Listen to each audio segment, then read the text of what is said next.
नमस्कार प्यारे विद्यार्थियों, मैं लेकर के आया हूं एक न्यू सेशन और एक नई शुरुआत। हाँ बच्चों, प्यारे बच्चों, मैं आज लेकर के आ रहा हूं जीव जगत। जीव जगत की कहानी, जीव जगत की कहानी, क्योंकि ये पृथ्वी पर है बहुत पुरानी, क्योंकि पृथ्वी पर है बहुत पुरानी। तो इस लेसन को समझने के लिए आप सज्ज हो जाइए, क्योंकि इसमें बहुत सारे शब्द ऐसे होते हैं जो सदैव बायोलॉजी में उपयोग किए जाते हैं और बोले जाते हैं और समझे जाते हैं। तो हम लोग पूरा डिटेल इसके बारे में पढ़ेंगे, ए टू जेड पढ़ेंगे, और जितना भी क्वेश्चन यहाँ पे आने वाला है सबको मैं बताऊंगा कहाँ पे पूछा जाता है, कैसे पूछा जाता है, ये सारी कहानी होगी। और इसमें से जो क्वेश्चन पूछा जाता है, जो नीट में क्वेश्चन पूछा जाता है, उसकी भी मैं बात करूंगा। तो चलिए स्टार्ट करते हैं। जीव जगत, जीव जगत, हाँ जी, जीव जगत यानी पृथ्वी पर जीव जगत कैसे आया, कहां से आया, क्यों आया, कैसे इसको बांटा गया, कौन कौन वैज्ञानिकों ने इस पे सहयोग किए, सबसे बड़ी बात किस किस वैज्ञानिकों ने इसमें सहयोग किया, और हम उनके थ्योरियों को क्यों पढ़ते हैं, कैसे पढ़ते हैं, कैसे समझते हैं। क्योंकि बहुत सारे थ्योरी सटीक नहीं बैठते, तो कुछ अपवाद भी होते हैं। हाँ जी, तो यहां पे हम लोग पूरी बात समझेंगे जीव के बारे में, जीव किसे कहते हैं। तो एक बात समझिए, पहले एक बात समझेंगे। जैसे हमने कहा जीव, तो हमारे मन में बहुत सारी बात आने लगती है। जैसे कि एक पौधे को देखते हरा भरा दिखाई देता है। दूसरा अगर हम देखते हैं कोई कुत्ता दौड़ते हुए, हम सांस लेते हुए, चलते हुए, बोलते हुए, एक्सेट्रा, बहुत सारे जीवों की लाइफ की बात करते हैं। लेकिन क्या ये परिभाषा सटीक बैठती है जीवों पर? हाँ जी, क्या ये सटीक बैठती है या नहीं बैठती है? तो पूरी कहानी समझिएगा, इस चैप्टर के बारे में पूरी कहानी हम लोग समझाएंगे। तो कौन सी थ्योरी यहाँ पे सटीक बैठने वाली है, सभी लोग सज्ज हो जाइए और देखिएगा। पहला चैप्टर है द लिविंग वर्ल्ड और जीव जगत। हाँ जी, जीव जगत। जीव जगत यानी पूरे अर्थ में जो जीव है वो कैसे है, क्यों है, कैसे समझ सकते हैं, ये पूरी कहानी समझने के लिए तैयार हो जाइए। और देखिए, सबसे हमने कहा कि भाई साहब इसको कैसे हमको समझना होगा, कैसे पढ़ना होगा। देखिए, पहली बात मैं लिखता हूं कि भाई लाइफ यानी सजीव किसे हम कहें, सजीव किसे कह सकते हैं। ठीक है, सजीव किसे कह सकते हैं, जीवन किसे कह सकते हैं।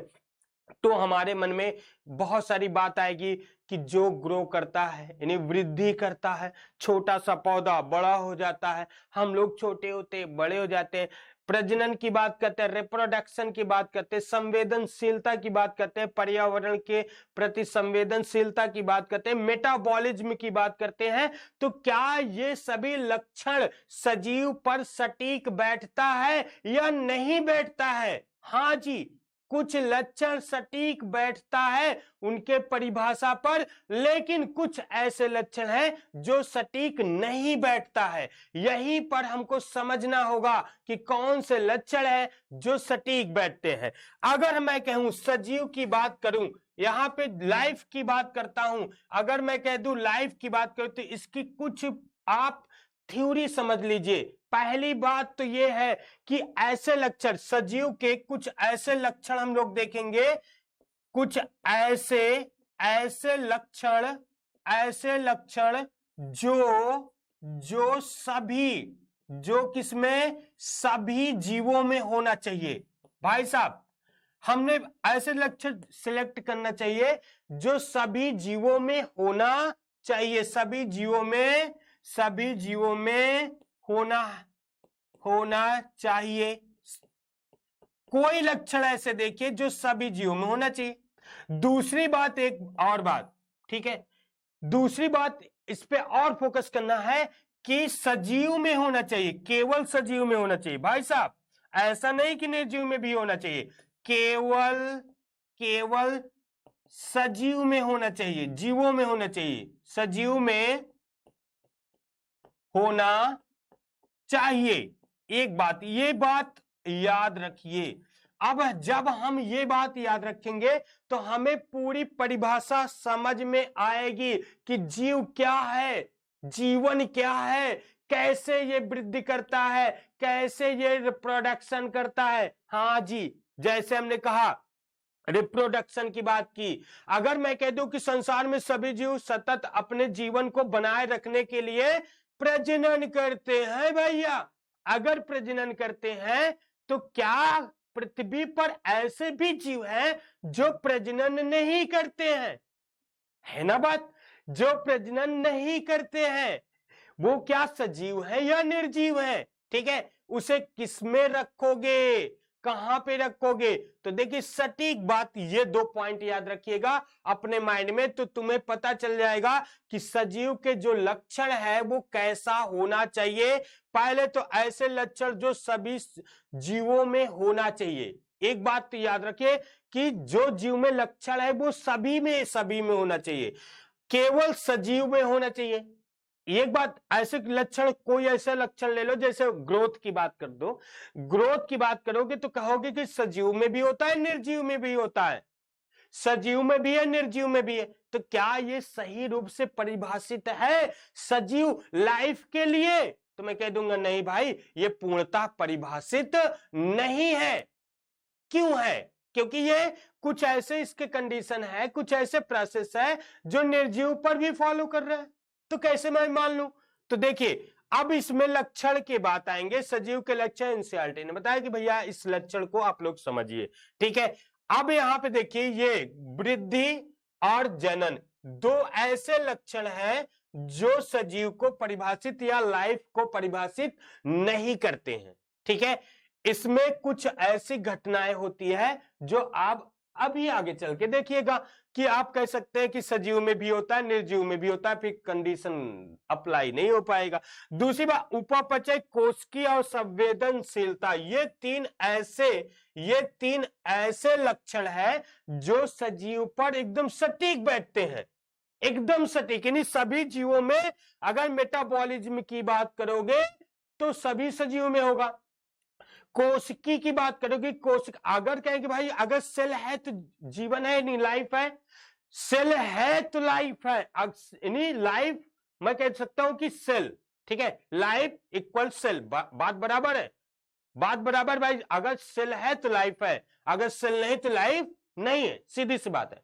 सेल है तो लाइफ है, कोशिका है तो लाइफ है, कोशिका नहीं तो लाइफ नहीं है। एक छोटा सा एग्जांपल वायरस का ले लो, वायरस देखो, वायरस का आकार निश्चित है, कोई ना कोई आकार का होता है, और उसमें न्यूक्लिक एसिड, डीएनए, आरएनए पाया जाता है, प्रोटीन होता है, परंतु उसे मैं सजीव कैसे मान सकता हूं? नहीं मान सकता ना, कोशिकी नहीं है, कोशिकी नहीं है भाई, सेल से नहीं बना हुआ। तो बहुत सारी इसमें बात हम लोग करेंगे। मेटाबॉलिज्म, मेटाबॉलिज्म की बात करें, उपापचय की बात करें, तो सभी सेलों में उपापचय होती ही होती है अगर सेल वाला। और दूसरी बात, सजीव का सबसे सटीक कोशिकी है, सेल वाला है, संवेदनशीलता है, ये भी बात सत्य है।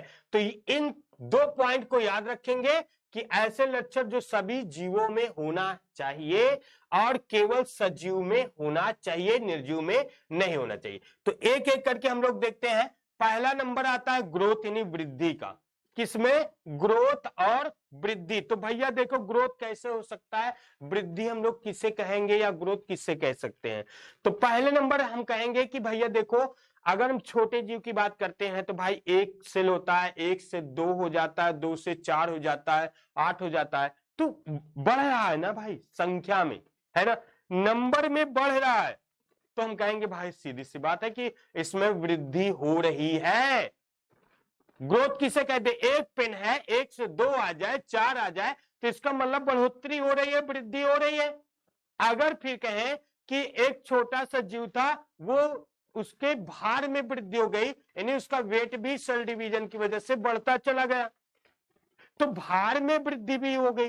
तो देखिए यहाँ पे 2 बात याद रखना कि वृद्धि 2 तरीके से यहाँ पे देखेंगे। एक तो संख्या में वृद्धि, ठीक है ना, एक तो क्या हो जाएगा, संख्या में वृद्धि भाई साहब, ठीक है ना, एक संख्या में वृद्धि और दूसरी हो जाएगी भाई साहब नंबर में, संख्या में हो गया, अब दूसरा हो जाएगा भार में वृद्धि।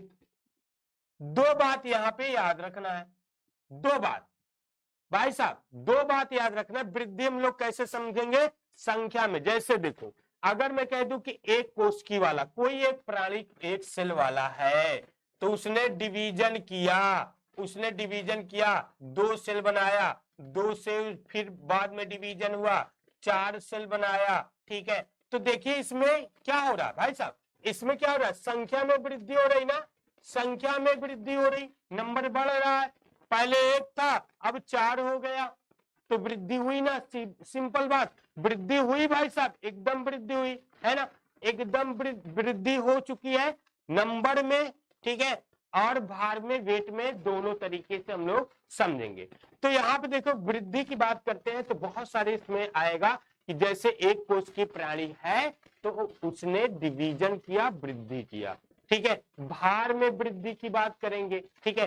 तो जैसे हमने कहा एक छोटा सा जीव होता है और उसका वेट बढ़ता जाता है तो उसका भार में वृद्धि हो गई, ठीक है। अब देखिए ये किस कंडीशन पे काम करता है, ठीक है।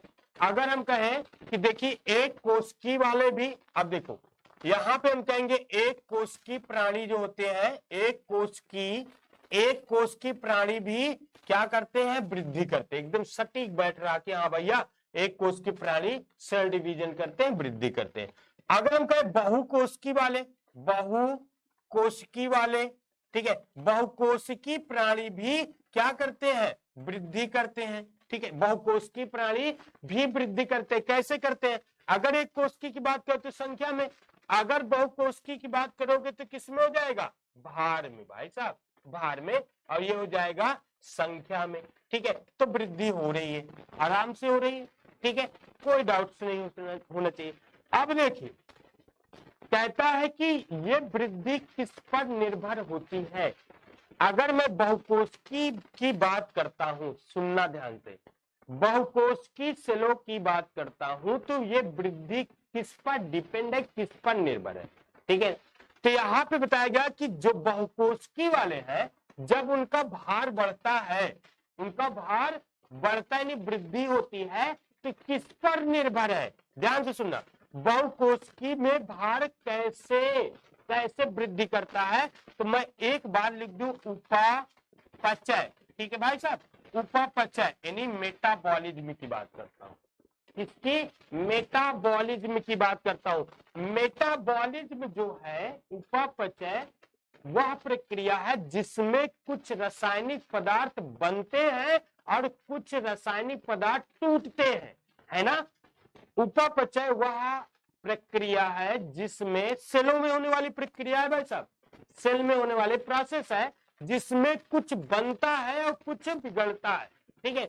अब देखो, तो हमने अगर बात किया कि मेटाबॉलिज्म दो प्रोसेस से चलता है, एक एनाबॉलिज्म, एक कैटाबॉलिज्म। क्या? एनाबॉलिज्म, ठीक है, और दूसरा होता है कैटाबॉलिज्म, कैटाबॉलिज्म। देखिए दोनों बात ध्यान से समझना है, एकदम ध्यान से समझना। कब वृद्धि हो रही, क्यों हो रही बहुकोशिकी में, भार में क्यों वृद्धि हो रही है, तो इसका आंसर आपके सामने आया, ठीक है।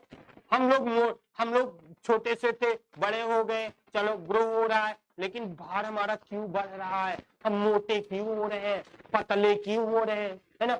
मोटापा और पतला का मामला है भैया भार में। देखो फिर मैंने कहा, देखिए एक कंडीशन एनाबॉलिज्म, कैटाबॉलिज्म। कैटाबॉलिज्म में क्या होता है? अणुओं का विखंडन होता है, तो किसी यौगिक का भाई साहब टूटना होता है, कैटाबॉलिज्म। एनाबॉलिज्म में बनना होता है, एनाबॉलिज्म में बनना होता है। अब देखो जैसे मैंने कहा एनाबॉलिज्म यदि अधिक होगा, ध्यान से सुनना, एनाबॉलिज्म अधिक होगा तो मतलब प्रोडक्ट ज्यादा बनेगा, कैटाबॉलिज्म कम होगा तो सीधी सी बात है ग्रोथ हो जाएगी, ठीक है। क्या हो जाएगी? ग्रोथ हो जाएगी। कौन सी ग्रोथ? पॉजिटिव ग्रोथ होगी, ग्रोथ होगी, वृद्धि होगी, लेकिन पॉजिटिव होगी, समझ रहे हैं ना। क्योंकि बन ज्यादा रहा है सेलों में, क्या हो रहा है? प्रोडक्ट ज्यादा बन रहा है, कैटाबॉलिज्म कम है, टूट कम रहा है, तो वृद्धि हो गई। फिर अगर हमने कहा कि भाई साहब एनाबॉलिज्म, एनाबॉलिज्म यानी देखो एनाबॉलिज्म कम हो रहा है, ठीक है, कैटाबॉलिज्म में ज्यादा हो रहा है। हम लोग क्या करते हैं भाई साहब हम लोग क्या करते हैं, खाना कम खाते हैं, खाना कम खाते हैं और हमारे शरीर में एनर्जी खूब ज्यादा खींच रहा है, तो पतले हो जाएंगे ना।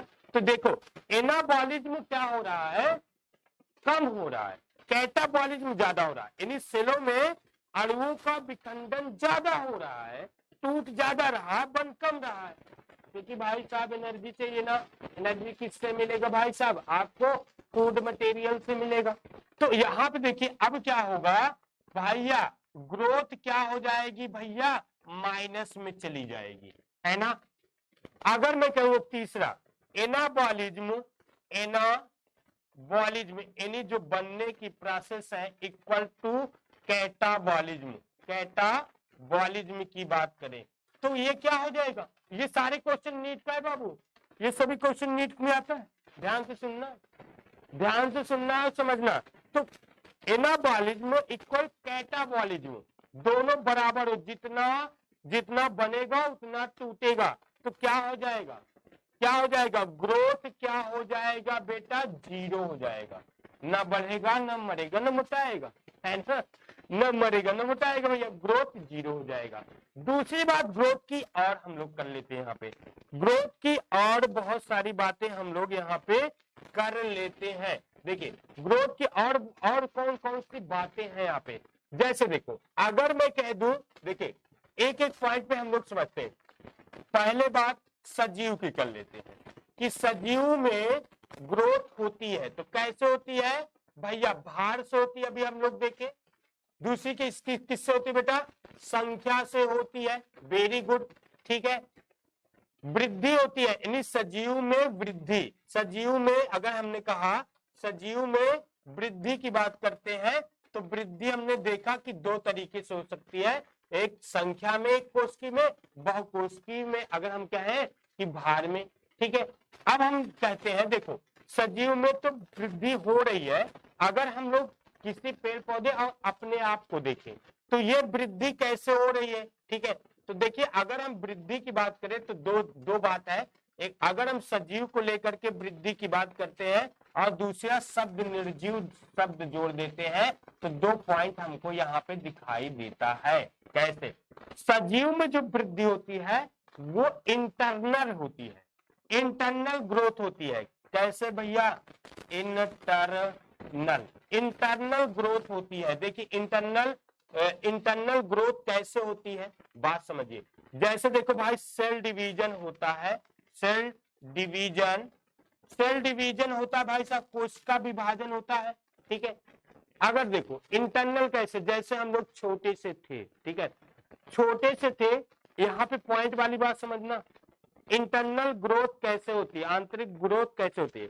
जैसे हमने डर्मिस पे कहीं पे लग गया, डर्मिस चेहरे पे कहीं लग गया, कहीं पे कट पड़ गया, हम छोटे से थे लेकिन बड़े हो गए, ग्रोथ में आ गए, बड़े हो गए, वृद्धि किए, लेकिन क्या वो संरचना, जो कटा हुआ स्ट्रक्चर है, जो कटा हुआ चिन्ह है, क्या वो कभी मिट जाता है, तो कहता नहीं, कभी नहीं मिटता।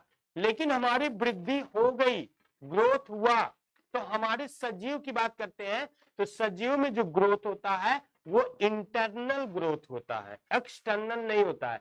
इसीलिए नौकरियों में कभी जब फॉर्म फिलअप किया जाता है तो जो चिन्ह होता है वो चिन्ह कभी पूछता है तो कट मार्क्स हमेशा पूछता है कि भैया अगर आपके चेहरे में, हाथ पैर में कहीं कट मार्क्स है तो उसको लिख सकते हैं, क्योंकि ये कट मार्क्स कभी भी हटने वाला नहीं होता है, क्योंकि बॉडी के जो ग्रोथ होती है वो इंटरनल होती है। नहीं तो भैया तुम अगर रात में सो जाओ, सुबह उठो तो चेहरा बदल गया, है ना। चेहरा क्यों बदल जाएगा, अगर एक्सटर्नल होगी तो सेल डिवीजन ऊपर वाली भी करेगी। जो ऊपर की त्वचा होती है भाई साहब वो निर्जीव होती है, ऊपर की त्वचा निर्जीव होती है और वो कोशिका विभाजन नहीं करती है, वो कोशिका विभाजन नहीं करती है, समझ है ना। तो कहता है कि सजीव में जो ग्रोथ होती है वो इंटरनल होती है, ठीक है।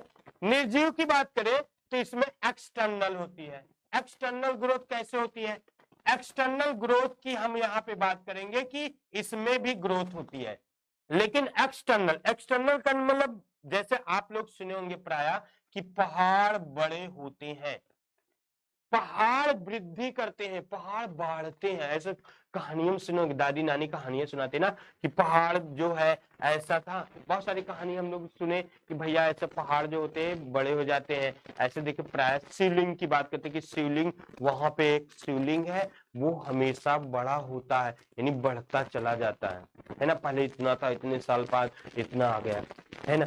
तो कहता है कि अगर हम कहें निर्जीव में भी वृद्धि होती है, तो लेकिन उसमें कैसे होती है, ध्यान से समझिए, मेरी बात ध्यान से समझना है, ठीक है। देखो भाई साहब, अगर हम निर्जीव की बात करें तो वो सभी किससे बने होते हैं, एटम से बने होते हैं, इलेक्ट्रॉन प्रोटॉन न्यूट्रॉन, है ना।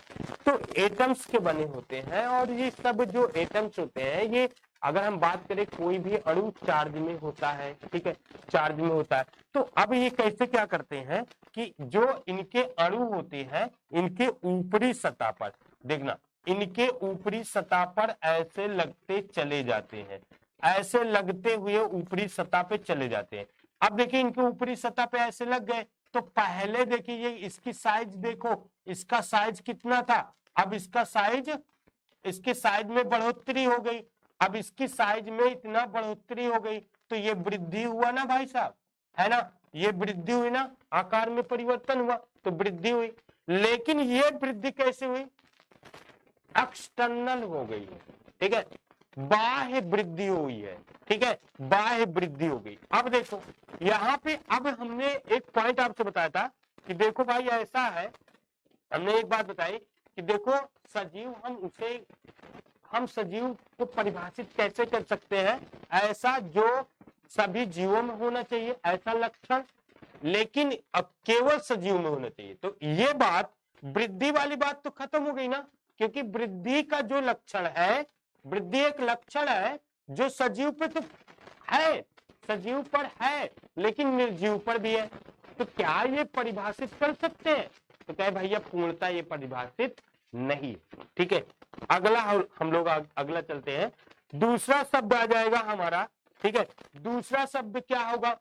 अब देखो यहां पर हम बात करें, यहां तक बात किए, इसी में हम दूसरा बात कर लेते हैं, इसी पे हम लोग दूसरी बात करेंगे। एक तो पौधों में, एक जंतु में जो वृद्धि होती है, जंतु में कैसे होती है और पौधों में कैसे होती है, ध्यान से सुनना। जंतु में वृद्धि कैसे होती है, पौधों में। तो देखिए जंतु में जो कोशिका विभाजन होता है, बताया गया कि प्राय जो कोशिका विभाजन है भाई साहब वो होता है, इसीलिए तो वृद्धि होती है, कोशिका विभाजन। लेकिन एक समय के बाद कोशिका विभाजन, कोशिका विभाजन एक समय के बाद, एक समय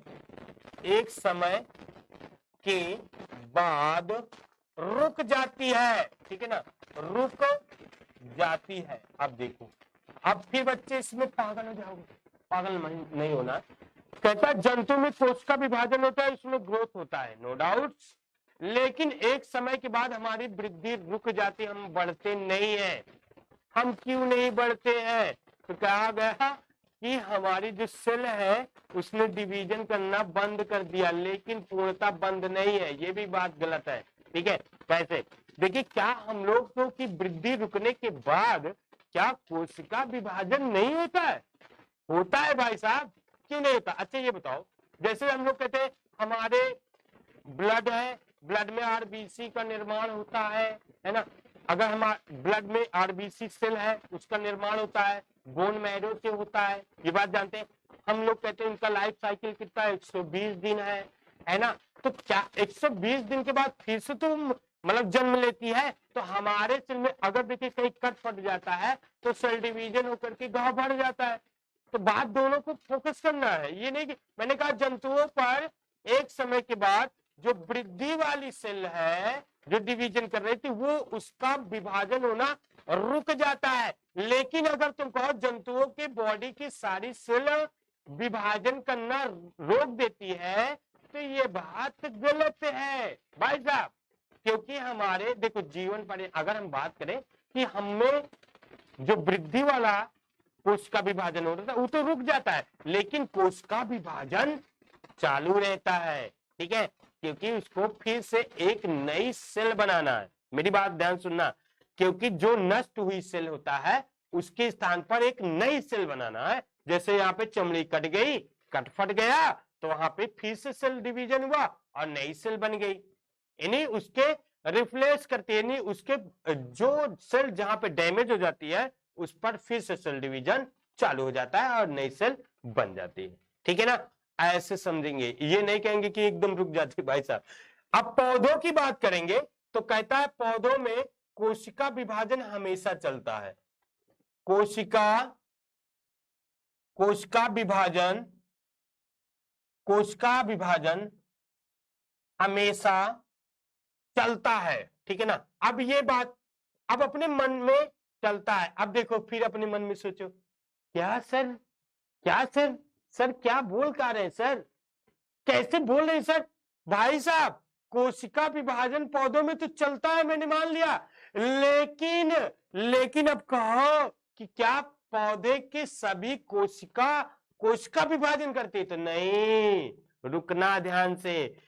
पौधे में कुछ ऐसे विशेष स्थान होते हैं जहां पर कोशिका विभाजन हमेशा चलता है।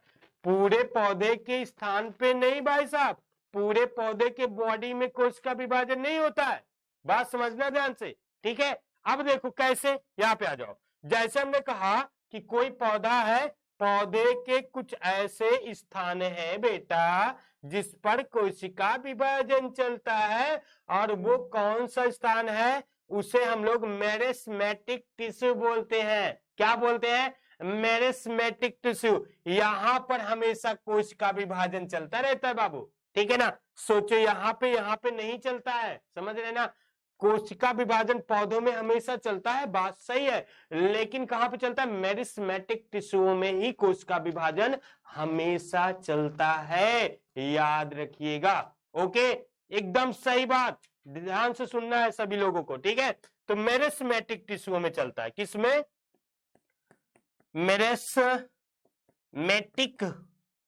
ऊतक में, ठीक है ना, याद रखना बेटा, मेरिस्मेटिक ऊतक में हमेशा कोशिका विभाजन चलता है, ठीक है। कोशिका विभाजन यहीं पर होता है, पौधे के सभी पर नहीं होता, सभी भाग पर नहीं होता है भैया, और इसी भाग से नई नई डालियां, नई नई शाखाएं निकलती ही रहती है, ठीक है। दूसरा आते हैं, रिप्रोडक्शन। जनन क्या सजीव का सही सटीक परिभाषित है? अब इसको देख लेते हैं। जनन क्या सजीव में परिभाषित है? देखना, जनन एक प्रोसेस है, एक लक्षण है, ठीक है, ध्यान से सुनना। मैंने कहा था सजीव हम किसे कहते हैं? सजीव किसे कहते हैं? जिसमें लक्षण, मतलब सजीव हम उसे कहते हैं जो केवल ऐसे प्रोसेस, ऐसे प्रक्रिया जो केवल सजीव में हो और सभी सजीव में हो। बात समझ रहे ना? सजीव में हो, केवल सजीव में हो, निर्जीव में हो, और सभी सजीव में हो, ठीक है।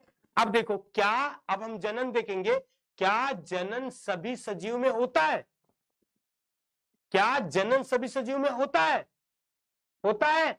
नहीं होता नहीं होता है। देखिए, अगर हम बात करें, जनन की बात करते हैं, ठीक है, अगर रिप्रोडक्शन की बात करते हैं तो कहता है जनन एक ऐसे प्रोसेस है, ठीक है ना, एक ऐसा प्रक्रिया है। कौन सी प्रक्रिया है? बायोलॉजिकल, ठीक है ना, जीव विज्ञानी, जीव वैज्ञानिक प्रोसेस है, जैव वैज्ञानिक प्रक्रिया है जिसमें अपने तरह के संतति बनते हैं। भाई साहब, हमने कहा जनन एक ऐसी प्रोसेस है जिसमें अपने तरह की कोई नई संतान बनती है। एक पौधा होता है, एक पौधे से एक पौधा बनता है, एक मनुष्य होता है, उसकी संतान होती है, एक कुत्ता होता है, उसके बच्चे होते हैं, कुतिया होती है, एक्सेट्रा एक्सेट्रा, सारी बात है ना।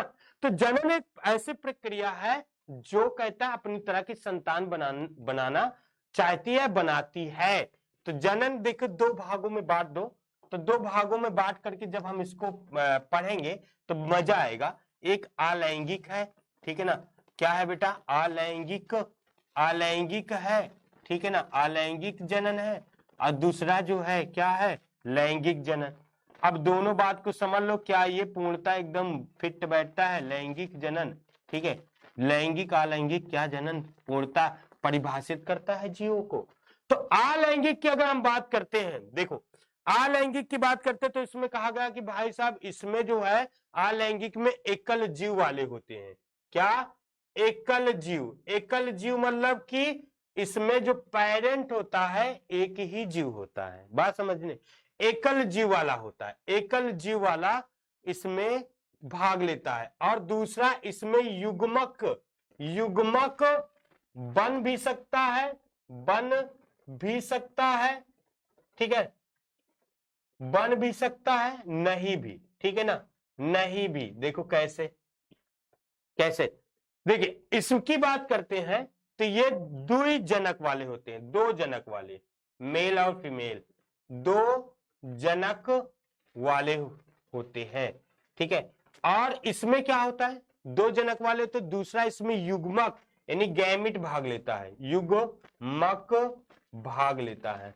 अब भाई देखो एक बात समझो, ठीक है ना, अब इसमें हमने कहा कि दो जनक होते हैं, इसमें कहा एक जनक होते हैं, युग्मक बन भी सकता है, नहीं भी बन सकता है। ये बात कहां पे आ गई, देखो ध्यान से, हमने कहा युग्मक बन भी सकता है। तो देखिए अगर हम एक एग्जांपल लें, एक एग्जांपल देखिए, मधुमक्खी की बात करते हैं, तो मधुमक्खी में जो मक्खी होती है, मधुमक्खी में ध्यान से समझना, गैमिट बनता है और गैमिट से उसमें एक बच्चा बनता है जिसे नर, नर बोलते हैं। देखिए मधुमक्खी में जो ड्रोन होते भाई साहब, ड्रोन यानी नर मक्खी जो होते हैं वो हमेशा हैप्लॉइड, हैप्लॉइड नंबर से बनते हैं, यानी उसमें एक एग बनता है जो एन नंबर का होता है, यानी युग्मक बना, वही युग्मक से क्या बना, हैप्लॉइड से एक ड्रोन बन गया।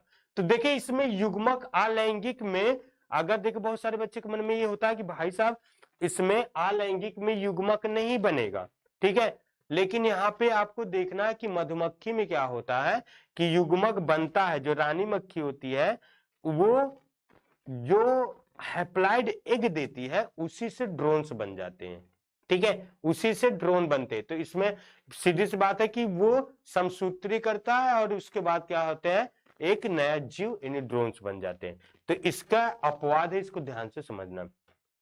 दो जनक, अब इसमें देखिए दो जनक युग्मक भाग लेता है, फर्टिलाइजेशन होता है, फर्टिलाइजेशन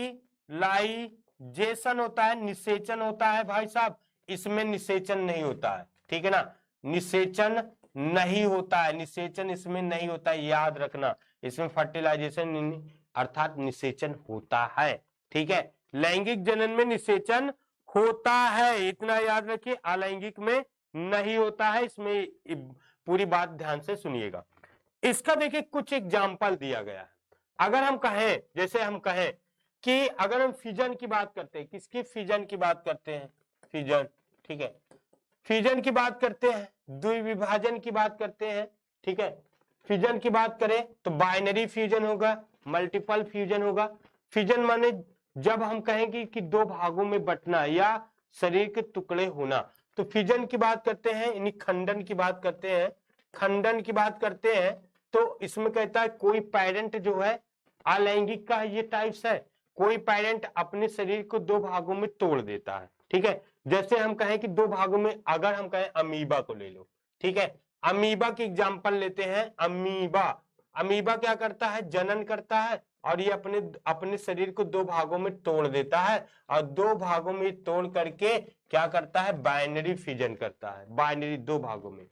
मल्टीपल की बात करते हैं, अगर हम मल्टीपल एक कोशिकी की बात करते हैं तो बाइनरी हो गया, ठीक है, जैसे अमीबा ले लो, पैरामीशियम ले लो, युगलैना ले लो, बहुत सारी आपको बैक्टीरिया ले लो, बहुत सारे एग्जांपल मिल जाएंगे, ठीक है। अगर बहुकोशिकी की बात करते हैं तो उसमें बहुत सारे छोटे छोटे टुकड़े टूटते हैं और एक नया जीव बन जाता है। तो ये भी आपको समझना। बडिंग इसी तरह एग्जांपल ले लो, अलैंगिक का बडिंग है, बडिंग, बडिंग की कैसे समझेंगे, इन्हीं बडिंग माने मुकुलन।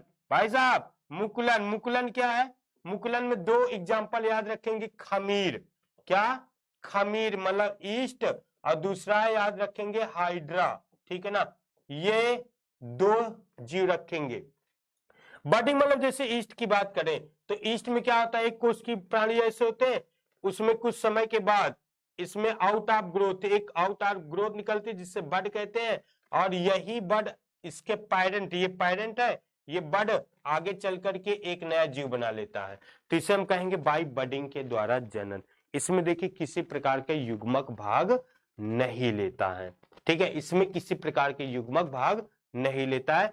और अलैंगिक में मैंने एक ही आपको बताया कि मधुमक्खी में जिसमें युग्मक होता है गैमेट भाग लेता है और उसमें ड्रोन्स बनते हैं, ठीक है, लेकिन परंतु निषेचन नहीं होता है, ठीक है, निषेचन नहीं होता। इसी तरह हम रीजनरेशन की बात करेंगे। रीजनरेशन मतलब कि रीजनरेशन क्या है कि अगर हम बात करें फ्रेगमेंटेशन की, तो इसी रीजनरेशन का एक छोटा सा मतलब जैसे हम कोई सेल ले, कोई जीव लेते हैं, वो क्या करती है, जब छोटे छोटे टुकड़ों में टूट जाता है तो इसका प्रत्येक टुकड़ा फिर से सेल डिवीजन करके एक नया जीव बना लेता है, जिसे हम लोग पुनर्जन्म कहेंगे या रीजनरेशन कहेंगे, ठीक है, तो इसका एग्जांपल रीजनरेशन भी है, ठीक है। अब देखिए ये तो जनन की कहानी, लेकिन यहां पे कहता है क्या जनन सही रूप से सजीव को परिभाषित करता है। देखिए अगर कहता है कि लेकिन, अगर हम कहें लेकिन, ठीक है, लेकिन कुछ ऐसे भी जीव हैं, कुछ ऐसे भी जीव हैं, ऐसे भी जीव हैं भाई साहब जो जनन नहीं करते हैं, जो जनन, बताओ बताओ कौन है, नहीं, जो जनन नहीं करते, कौन बताएगा भाई साहब, जो जनन नहीं करते हैं। भाई साहब देखिए हमने कहा कि ऐसे कुछ लक्षण जो सभी जीवों में होना चाहिए, तो जनन क्या सही रूप से जीवों को परिभाषित कर सकता है, लाइफ को, जीवन को परिभाषित करता है, तो मैं कह दूंगा नहीं, कदापि नहीं। अब देखो कैसे, तो मैंने कहा कि कुछ बहुत सारे जीव ऐसे हैं जो जनन करते हैं, लैंगिक करे, अलैंगिक करे, ठीक है ना, लेकिन करते अपनी अपनी जातियों को सतत बनाए रखते हैं। लेकिन एक बात समझो, कुछ ऐसे भी जीव हैं जो जनन नहीं करते हैं, करते ही नहीं जनन भाई साहब, उनकी कोई नई संतान नहीं होती है, ठीक है, वो कौन कौन से हैं, तो अगर नहीं है, नहीं करते हैं, तो ये सजीव को पूर्ण रूप से परिभाषित नहीं करते हैं। जैसे हमने बात किया खच्चर की, खच्चर, खच्चर क्या है, गधा और घोड़ा, ठीक है ना, खच्चर क्या है, खच्चर गधा, देखो गधा और घोड़ा, और घोड़ा, गधा और घोड़ा के संभोग से जो बच्चा पैदा होता है उसे खच्चर कहते हैं, याद रखना, ठीक है। ये जो होते हैं ये स्टेराइल होते, नपुंसक होते, इनकी कोई संतान नहीं होती, अर्थात ये जनन करने योग्य नहीं होते, ये जनन करने योग्य नहीं होते। दूसरा एग्जांपल देख लो, ठीक है, मधुमक्खी की बात करते हैं तो वर्कर्स, परिश्रमी मक्खी, जो वर्कर्स हनी भी होती है, कामगार, यहां पे लिखा गया है कि कामगार मधुमक्खी, कौन सी मधुमक्खी, कामगार मधुमक्खी, भाई साहब अब देखो ये कैसे कहानी है, कामगार मधुमक्खी की बात कर, जो वर्कर्स होती है, मधुमक्खी जो होती है वो तीन होती है, मधुमक्खी तीन रूप में होती है, पॉलीमॉर्फिज्म होती है, बहुरूपिया होती है, हिंदी में बोले, ठीक है, बहुरूपिया कैसे भाई साहब, बहुरूपिया तुम समाज में देखते होगे कि भैया जो तुरंत अपना बात को लेकर के पलट जाए या अपनी जुबान दिया हुआ पलट जाए, बहुरूपिया है ना, जो अगर हमने कह दिया कि हम ये कार्य करेंगे, ठीक है, हम ये कार्य करेंगे, लेकिन हम भविष्य में उस कार्य को ना करें, किसी के साथ धोखाधड़ी कर दे, तो बहुरूपिया आ गया।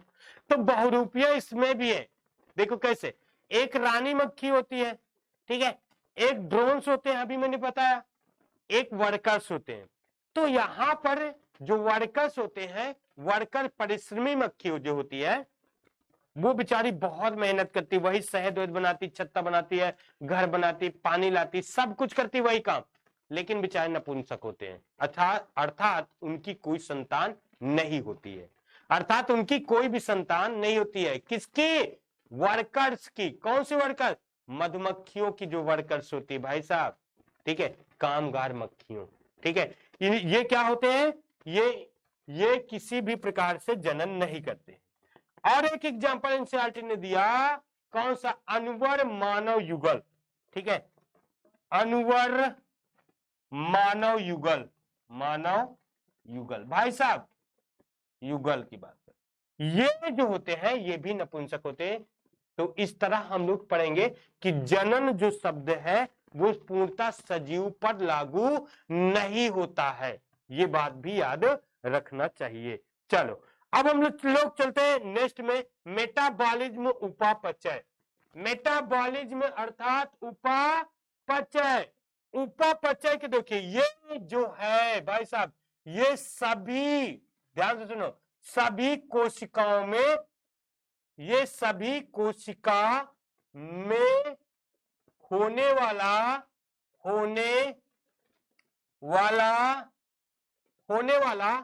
प्रक्रिया है भाई साहब। हम क्या कह रहे हैं? ये सभी कोशिका में होने वाला प्रोसेस है। अगर मेटाबॉलिज्म नहीं हुआ, अगर उपापचय नहीं हुआ, तो कभी भी सेल डिवीजन नहीं कर सकती है, ना सेल कभी ग्रो कर सकती है। जैसे मैंने अभी पिछले बताया, मेटाबॉलिज्म बात समझिए सभी जीवों में होता है। तो ये पूर्णता सजीव यानी लाइफ, जीवन के लिए पूर्णता परिभाषित है। कैसे परिभाषित है भाई साहब? कैसे परिभाषित है? क्योंकि मेटाबॉलिज्म सभी कोशिकाओं में होता है। अब यहाँ पे थोड़ा सा ये भी बात समझेंगे कि मेटाबॉलिज्म क्या अलग से कोई, अब देखो मेटाबॉलिज्म क्या है? कुछ अणुओं का बनना या टूटना है। मेटाबॉलिज्म क्या है? उपापचय क्या है? तो यहां पे बताया गया कि भैया भाई साहब, मेटाबॉलिज्म कैसे है? तो कहा गया मेटाबॉलिज्म में दो प्रोसेस से मिलकर बना है। एक को हम लोग क्या कहते हैं? एनाबॉलिज्म भाई साहब, एनाबॉलिज्म। और दूसरे को क्या कहते हैं? कैटाबॉलिज्म, है ना भाई साहब? अब देखें, कैटाबॉलिज्म में अणु टूटता है, या लिख लो, लिखो अणु टूटता है, अणु इसमें विखंडित होता है। इसमें क्या लिखेंगे? अणुओं का निर्माण होता है, यानी कैसे? सरल अणु, सरल से जटिल, जटिल अणु, ठीक है ना, जटिल अणु, ठीक है, अणु का निर्माण, ठीक है। यहां पे क्या होता है? जटिल से, ऐसे लिख सकते हो, जटिल से सरल में चेंज होता है ना? दो प्रोसेस है। कहता है मेटाबॉलिज्म ऐसा प्रोसेस है जो सभी जीवों में होता है। हमने मान लिया, ठीक है। लेकिन अगर मैं कह दूं, देखो एक बात और समझ लो, जैसे ये सेल में होने वाली कोई प्रोसेस है, कोई प्रोसेस है, कोई प्रोसेस है, बहुत सारे मेटाबॉलिज्म होते हैं। मैंने इसका कहा कि भाई साहब ये मेटाबॉलिज्म जो है 1 हो गया, 2 हो गया, 3 हो गया, 4 हो गया, 5 हो गया, 6 हो गया, 7 हो गया, ठीक है, ये सभी प्रोसेस चल रहा है। लेकिन अगर मैं कहूं कि भाई साहब एक टेस्ट ट्यूब लूं और इस तीसरे वाले प्रोसेस को, मेटाबॉलिज्म प्रोसेस को, क्या कोशिकीय शरीर से बाहर अगर देखूं तो क्या ये उपापचय चलती है? ध्यान से सुनना। अगर कोशिकीय शरीर से लेकर के कोशिका शरीर में तो ये चलती है मेटाबॉलिज्म, कुछ बनते हैं सरल से जटिल बनते हैं, जटिल से सरल अणु हमेशा बनते और बिगड़ते रहते हैं कोशिकाओं में। तो यहां पे देखा गया, क्या हम कोशिका से बाहर किसी एक मेटाबॉलिज्म को लेकर के देखें, टेस्ट ट्यूब में देखें, परख नली में, किसमें? परख नली में देखें भाई साहब, तो क्या परख नली में ये प्रोसेस चलता है? तो कहा गया यस, इस प्रोसेस चलता है, उपापचय होती है, ठीक है ना, उपापचय होती है। यानी अगर हम कहें जीवित क्रिया है, इसमें भी ये उपापचय उपापचय उपापचय जीवित क्रिया है, जीवित क्रिया है, चलती है, ठीक है, चलती है। परंतु अगर हम परंतु बात करें, ये जय प्रक्रिया नहीं है, क्योंकि ये जीवों में नहीं होती है। परंतु बात करें, परंतु परंतु ये जीव में नहीं है, परंतु जयो बायो जय प्रक्रिया नहीं है, बायो प्रोसेस नहीं है। ये शब्द आप याद रखिए। उपापचय होता है लेकिन हम कहेंगे जय प्रक्रिया नहीं है, ठीक है।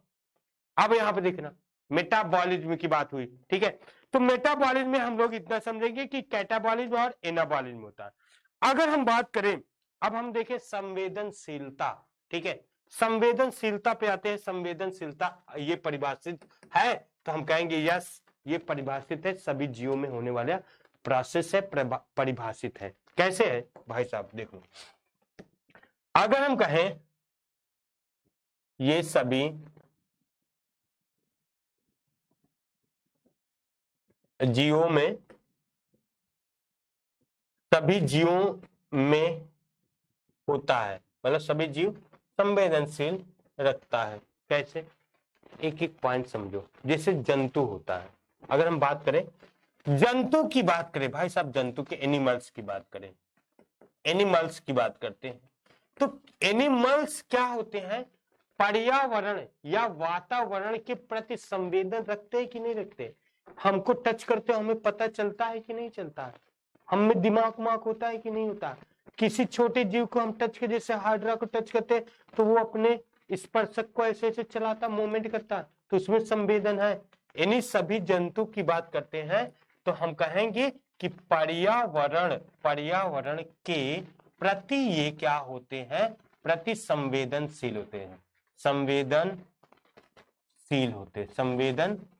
होते भाई साहब, सभी संवेदनशील होते, ठीक है। अगर हम पौधों की बात करें, ठीक है, पौधों की बात करें तो पौधे भी संवेदनशील होते हैं। कैसे? ध्यान से सुनो। पौधे पर्यावरण में क्या है? पर्यावरण में है क्या?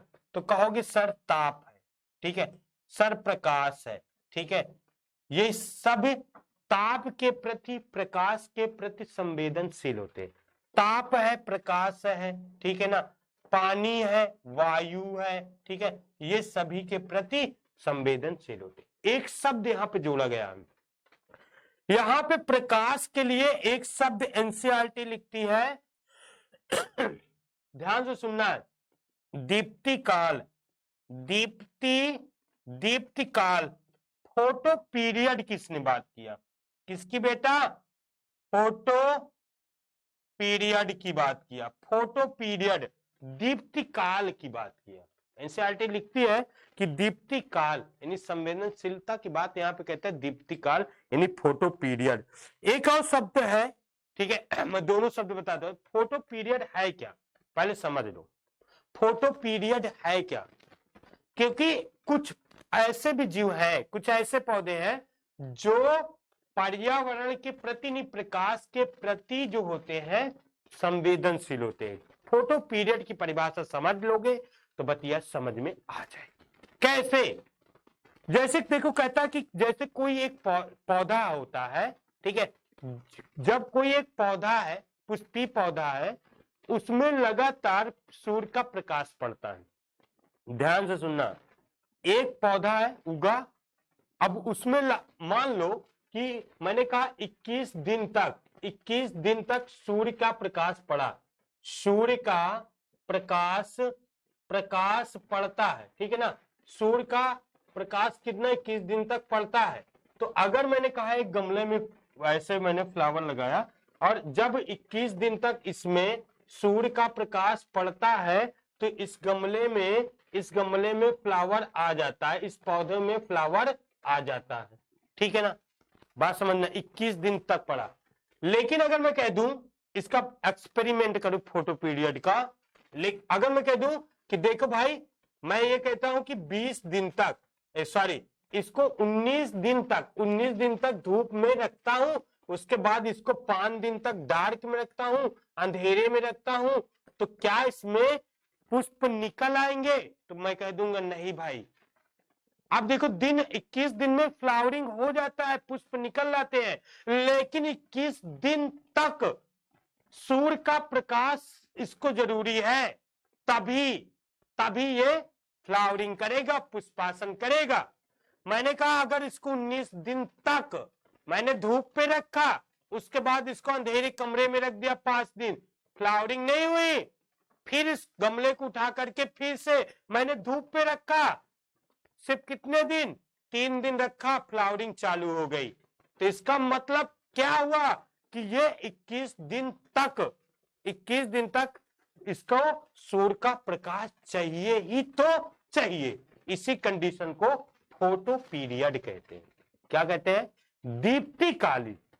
दीप्तिकाल या फोटो पीरियड कहते हैं। ओके, समझ रहे? दूसरा ताप पर है, एनसीईआरटी नहीं लिखी है, जिसे हम लोग कहते हैं बसंतीकरण। बसंतीकरण समझ रहे ना? बसंतीकरण, ये बसंतीकरण की बात करता है। अच्छा, आप लोग कमेंट करके जिस भी विद्यार्थी को आए तुरंत कमेंट बॉक्स में जाओ, बसंतीकरण क्या होता है उसको लिखो ध्यान से। और देखो, इधर उधर नहीं लिखना भाई साहब, ठीक है ना? बसंतीकरण इसी ताप पे ही लिखना, ठीक है ना? दूसरे बसंती धन्नों को मत इसमें लाना, ठीक है ना? नहीं कुछ विद्यार्थी दूसरा कमेंट करने लगो, ठीक? चलिए, तो ये हुआ फोटो पीरियड की कहानी। तो कहता है कि संवेदनशीलता है भाई, क्योंकि इस संवेदनशीलता के प्रति ये क्या होते हैं, अगर संवेदनशील होते हैं, क्योंकि ताप के प्रति पौधे, प्रकाश, पानी, वायु, है ना? और दूसरी बात यहाँ पे बताया गया स्वचेतन। स्वचेतन मनुष्य ऐसा है जिसमें स्वचेतन होता है, स्वयं का चेतना होती है। मनुष्य ऐसा प्राणी है जिसमें स्वयं का चेतन होता है, स्वचेतन वाले होते हैं, ठीक है? याद रखना। चलिए, अगला हम लोग चलते हैं। अगला हम लोग चलिए जैव जगत में विविधता। अगला हेडिंग है जीव जगत में विविधता। अब हम यहाँ पे एक बात करेंगे, देखो जैव जगत में विविधता क्या है, पहले एक पॉइंट समझेंगे कि विविधता क्या होती है, ठीक है? अगर हम कहें कि पूरे पृथ्वी पर, यानी हम लिखेंगे पृथ्वी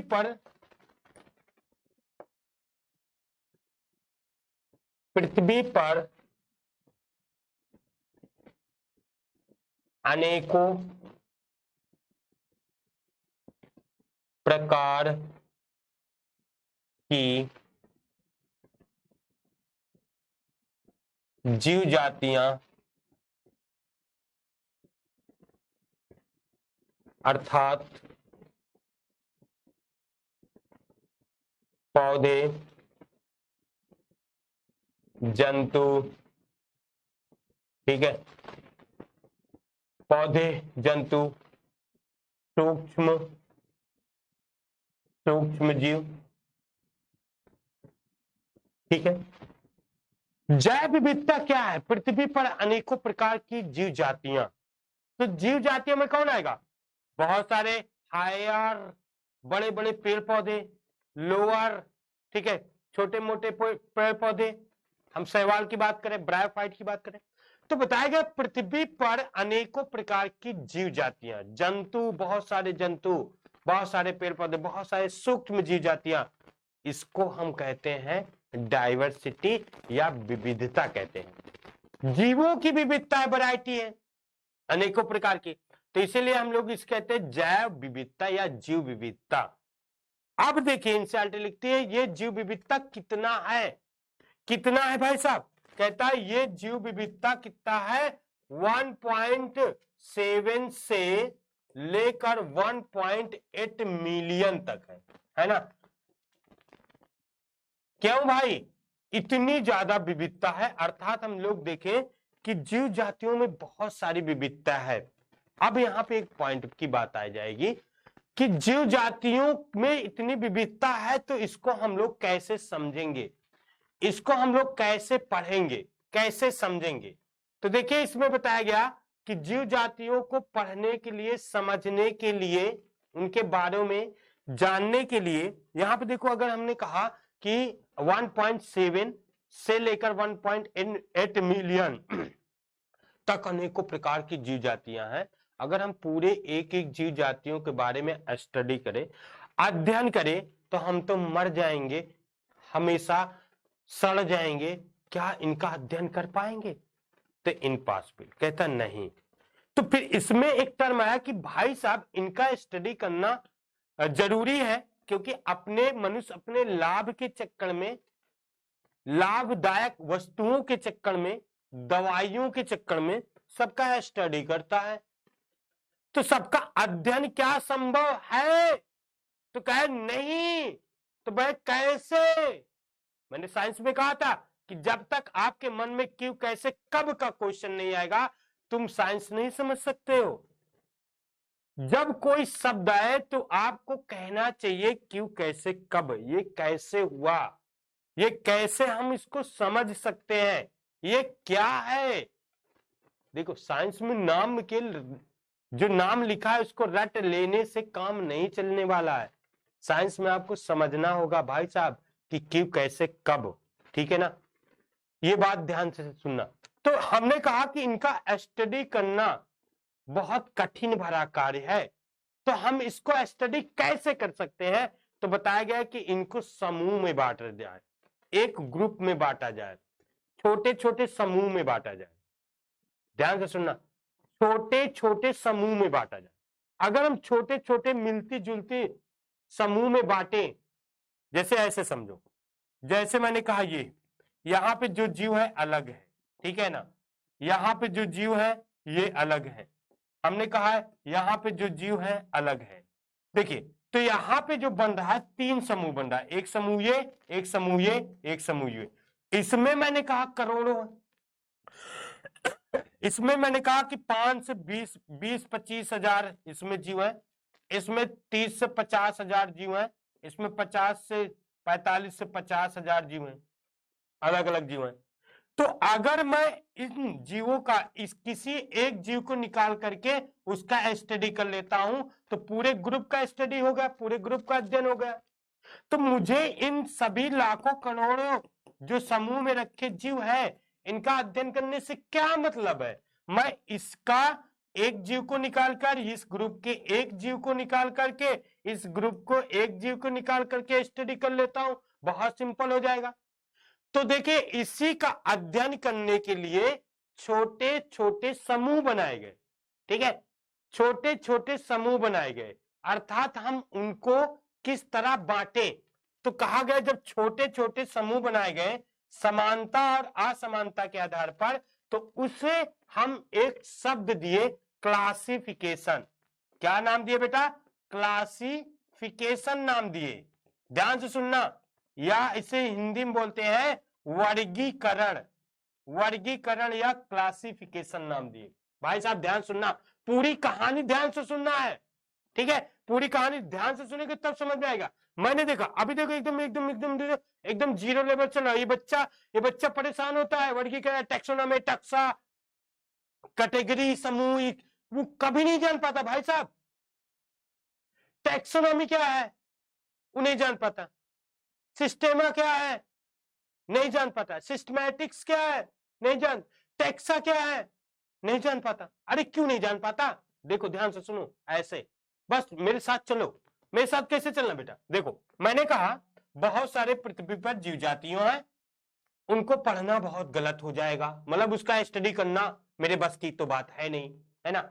हम लोग कहेंगे यार मेरे भाई 1.7 से 1.8 मिलियन मैं स्टडी करूं एक एक का, तो मैं मर जाऊंगा, सड़ जाऊंगा, मेरी हड्डी उड्डी सब सड़ जाएगी, क्या मैं इसका स्टडी कर पाऊंगा? तो मैं कह दू भाई मैं नहीं, मेरे बस की बात नहीं ना। तो वैज्ञानिक ने एक आइडिया निकाला, एक विचार निकाला। कैसे? उसने कहा कि हमने जब इसको बहुत सारे डाइवर्सिटी को देखा, पृथ्वी पर बहुत सारे जीवों को देखा, तो मेरे आंखिया से कुछ ऐसे नजर आता है, मेरे आंख से कुछ ऐसे नजर आता है कि बहुत सारे जीव एक समान है। बहुत सारे जीव की सिमिलरिटियां हैं, उनकी समानताएं मिलती है। अरे जैसे मैं ले लूं, मनुष्य हूं, मैं मनुष्य हूं, क्या तुम मनुष्य नहीं हो? तो तेरे में मेरे में क्या अंतर भाई साहब? पूरे स्ट्रक्चर में कोई अंतर है नहीं है। तुम संसार के इंडिया में, पाकिस्तान में, आप यूक्रेन में, इंग्लैंड में, स्विट्जरलैंड में, तर्कमेनिस्तान में, कहीं भी चले जाओ, नेपाल, कहीं भी चले जाओ, तो आपको जो मानव है, मानव मानव क्या है? मानव एक आपको ग्रुप दिखाई देगा कि मानव सभी सेम है। बंदर देखेंगे तो दुनिया के किसी कोने में चले जाओ, पृथ्वी माता पे कहीं चले जाओ तो बंदर तुमको सेम दिखाएंगे। ऐसा नहीं कि एक बंदर मैंने वहां पे देखा था, उसकी बड़ी बड़ी जो है आंखें थी, उसका नाक इतना बड़ा था कि हाथी जैसे था, ऐसा तो नहीं देखा ना। तो इसमें देखिए समानता और असमानता के आधार पर छोटे समूह में बांट दिए गए। मेरे भाई छोटे समूह में बांटा गया स्टडी करने के लिए। जब छोटे समूह में समानता असमानता को हटाया गया तो वैज्ञानिक के हिसाब से उसी का नाम वर्गीकरण बोल दिया गया। वर्गीकरण, वर्गीकरण याद रखना। वर्गीकरण को हम लोग, अब इसमें वर्गीकरण को हम लोग क्या किए, वर्गीकरण को थोड़ा सा और ब्रॉड किए, तो उसका नाम दे दिया टैक्सोनॉमी। क्या नाम दे दिया? टैक्सोनॉमी। वर्गीकी, टैक्सोनॉमी, वर्गीकी है यही मेरे भाई। ये जब हम इसको देखे, क्लासिफिकेशन किए समानता और असमानता के आधार पर, तो मेरे मनों में कुछ और बहुत सारे जीवों के और बहुत सारे लक्षण आने लगे। जब बहुत सारे और अलग से लक्षण आने दिखाई देने लगे, जब खोज होने लगी, तो हमने क्या किया, थोड़ा सा इसको ब्रॉड कर दिया। जब ब्रॉड कर दिया तो टैक्सोनॉमी कर दिया। क्या? टैक्सोनॉमी नाम दे दिया। ये किसके आधार पर? जीव वैज्ञानिक के आधार पर। मैं अपने बांटने, अगर मैं होता तो मैं कहता भाई, मैंने कहा क्लासिफिकेशन रख दो, फिर इसका और ब्रॉड होने लगा तो मैंने कहा अब इसका नाम टैक्सोनॉमी रख दो। ठीक है, एकदम सिंपल सी बात। तो मैंने कहा टैक्सोनॉमी। वर्गीकी, वर्गीकी क्या है? इसके अंतर्गत जीवों की विशेषीकरण, पहचान, ठीक है, वर्गीकरण, नाम पद्धति किया जाता है। अब ये ब्रॉड है, इससे क्लासिफिकेशन से ब्रॉड हो गया। अब इसके अंतर्गत जीवों की क्या किया जाता है? विशेषीकरण, पहचान, उसकी पहचाना जाता है भैया किससे, किन समूह से मैच करता है। फिर वर्गीकरण करते हैं, किन छोटे छोटे समूह से मैच करा, नाम पद्धति, उनका नाम दिया जाता है, तो टैक्सोनॉमी हो गया। ठीक है, अब आगे हम लोग चलते हैं। टैक्सोनॉमी को दो भागों में बांटा गया। जो वैज्ञानिक पद्धति पर हम जीवों को अलग अलग समूह में बांटते हैं, हमने टैक्सोनॉमी के आधार पर दो भाग दिया। एक क्लासिकल टैक्सोनॉमी, एक मॉडर्न टैक्सोनॉमी, आधुनिक। देखो इनके दोनों का कारण क्या है, ठीक है, दोनों का क्या कारण क्या है। अगर क्लासिकल टैक्सोनॉमी की मैं बात करता हूं तो यहां पे बता बाह्य आकार की, यानी आकार की, किसी भी जीव के सिर्फ आकार की मैं बात किया तब हम इसको बांटते थे।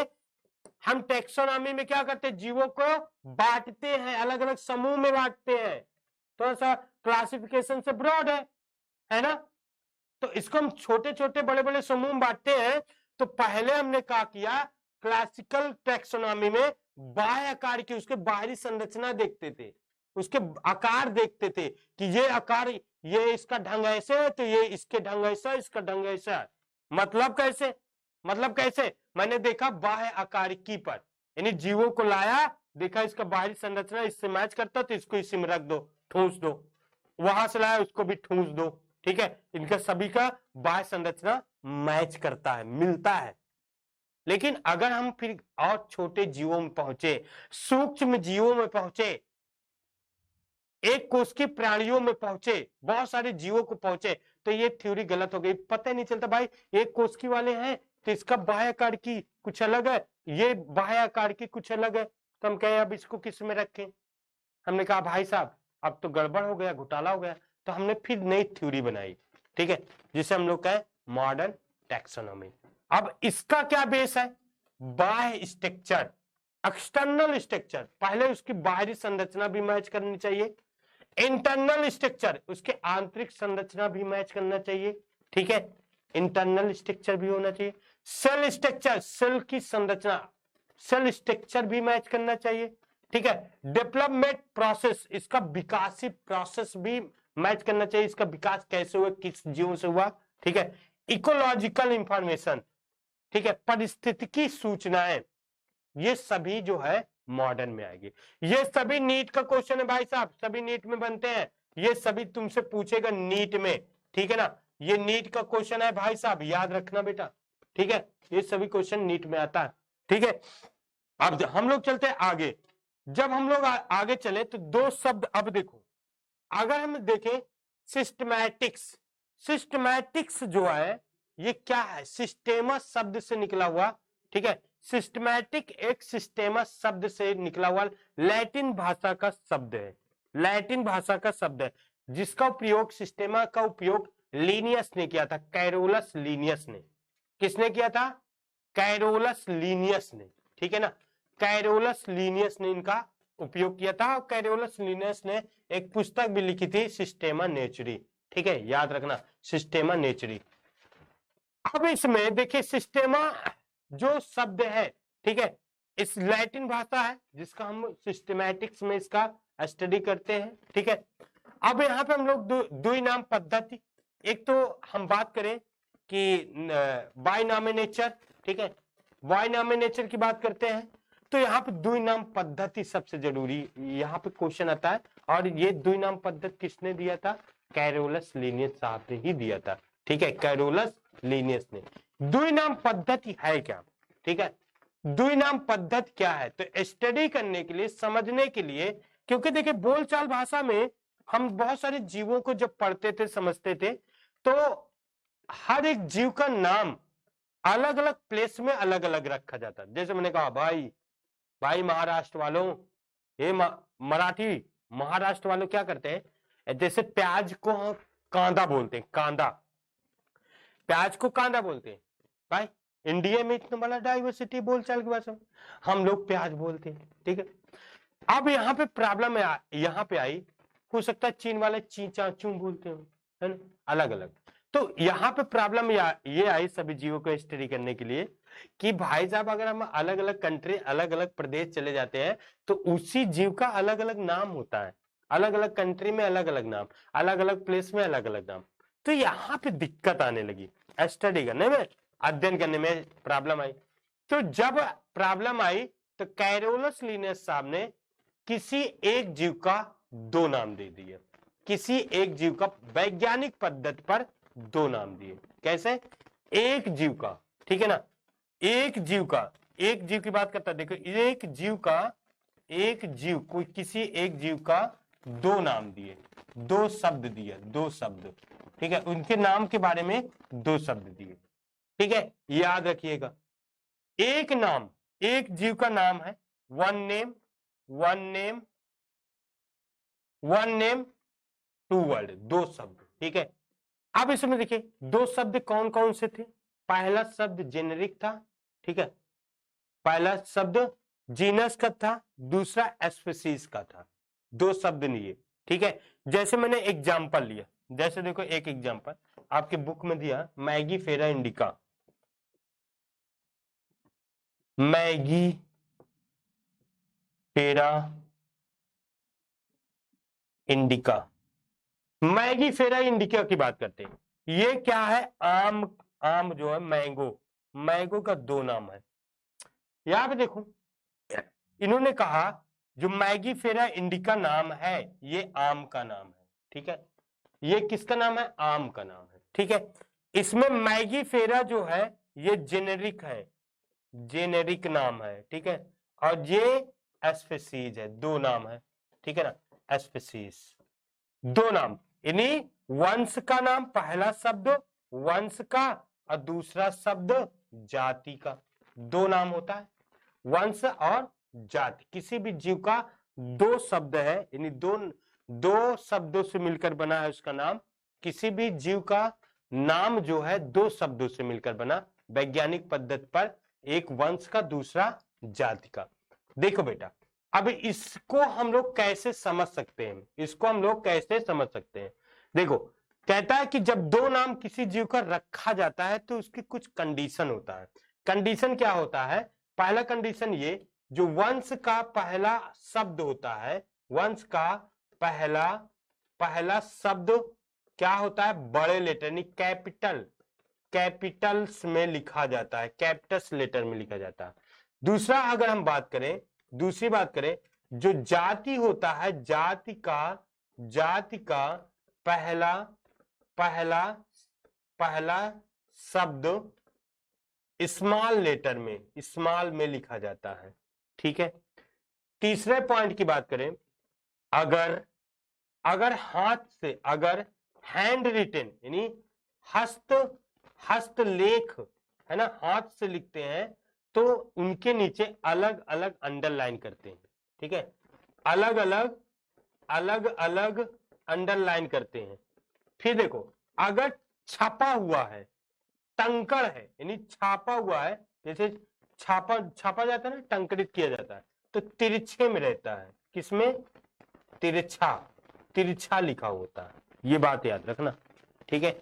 वंश किसी भी जीव का दो नाम है, दो शब्द नाम है। किसी भी जीव का नाम जो है दो शब्दों से मिलकर बना है। ठीक है, वैज्ञानिक पद्धति पर।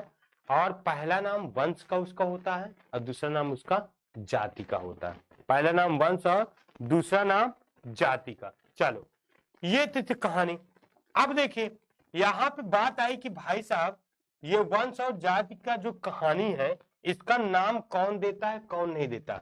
तो यहाँ पे देखिए, ये सारी कहानी और आगे बढ़ी तो इसमें देखिए कुछ संस्था आगे आई और उन्होंने नाम देना चालू किया, जैसे ICBN।